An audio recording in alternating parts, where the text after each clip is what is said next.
தானே ஏழை மாணவர்களும் படித்து டாக்டர் ஆக முடியும், இல்லாட்டி பணக்கார மட்டும் தானே டாக்டர் ஆவான் அப்படின்னு சொல்லி சில பேர் சொல்லிக்கிட்டு இருக்காங்க. நம்மளை மாதிரி மிடில் கிளாஸ் ஸ்டூடெண்ட்ஸ் படிக்கிறதோ ஸ்டேட் போர்டில், ஆனால் நீட்டுக்கு கொஷின் பேப்பர் எடுக்கிறதோ சிபிஎஸ்சிலேருந்து எடுக்கிறாங்க. சரி, கோச்சிங் சென்டரில் போய் சேரலான்னு பார்த்தா மினிமம் டியூஷன் ஃபீஸே 50,000க்கு மேலே தான் இருக்குது. அப்புறம் அட்டம்ப்ட், ஒரு மிடில் கிளாஸ் ஸ்டூடெண்ட்னால எத்தனை வருஷம் அட்டம்ப்ட் வச்சுட்டு இருக்க முடியும்னு நினைக்கிறீங்க? இப்போ பணம் இருக்க பையன் எத்தனை வருஷம் அட்டம்ப்ட் வச்சாலும் உனக்கு பிரச்சனை இல்லை. ஏன்னா அவங்க வீட்டில் அடுத்த வேலை சாப்பாடு அவன் வேலையை நம்பி இல்லை. ஆனால் நம்ம வீட்டிலலாம் அப்படி கிடையாது இல்லையா? சரி, இது எல்லாத்தையும் தாண்டி ஒருத்தன் படித்து நல்ல மார்க்கை ஸ்கோர் பண்ணாலும் உன்னை விட கம்மியாக எடுத்த ஒரு பணக்காரன் உன்னோட சீட்டை விலைக்கு வாங்கிட்டு போயிடுவான். என்னமா சும்மா சொல்லிட்டு இருக்காத அப்படின்னு சொல்லாதீங்க, அதை பார்த்துட்டு வாங்க.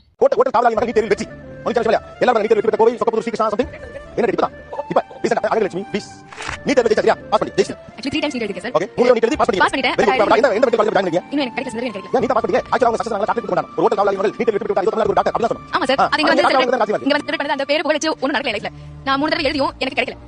நான் டாக்டர் இல்ல, நான் உக்ரைன்ல எம்பிபிஎஸ் பண்ணிட்டு இருக்கேன். 1020 நீங்க சொன்னா நீங்க பாஸ் டாக்டர் ஆயிட்டு நீங்க பாஸ் டாக்டர் யா இந்த 3 வரைக்கும் பாஸ் ரொம்ப ஏழு நல்லா படிச்சவங்க அப்படி ஒரு ஷோ அப்ப இது பண்ணி அப்போ நீட் எழுதி பாஸ் ஆயிட்டாங்க பரவாயில்லை சரியா. ஆனா டாக்டர் ஆக முடியல. இன்னொரு மார்க் பாக்கல சார். எப்பதான் சார் இந்த மார்க் உங்களுக்கு புரியல. கொஞ்சமா ஒரு கவர்மெண்ட்ல படிச்ச ஒரு பொண்ணு நீங்க சொன்ன உங்களுக்கு கோச்சிங் இருந்தா அந்த நீட் எழுதி பாங்க. நீட் எழுதி டாக்டர் ஆயிட்டாங்க. இந்த பொண்ணு நீட் எழுதி டாக்டர் கோச்சிங் பண்ணீங்களா? Yes sir. என்ன கோச்சிங் பண்ணீங்க? போய் பண்ணி மார்க் எடுக்க மார்க் எடுக்க முடியல. இருக்க மார்க் மறுபடியும் பார்க்கல. ஏன்னா மறுபடியும் அதே காரணம். இப்போ பிரைவேட் காலேஜ் அவைலபிள். நீங்க சொல்றபடி இது ஒரு தனியார் வாய்ப்பு உருவாக்கி கொடுக்கிறது உண்மையா இருந்தா இன்னைக்கு போய் பல லட்சம் டாக்டர் படிக்க முடியாது. பண்ணல ஓபனா சொல்லிட்டு போறேன். ஒரு சீட் கிடையாது. இதை நம்ம தடுக்கணும்னா நீட்டை பேன் பண்ணணும், சட்டத்தை கடுமையாக்கணும். இப்போ நமக்கு கிடைச்ச நல்ல வாய்ப்பை நம்ம தவற விட்டோம். இனி என்ன பண்ண போறோம்?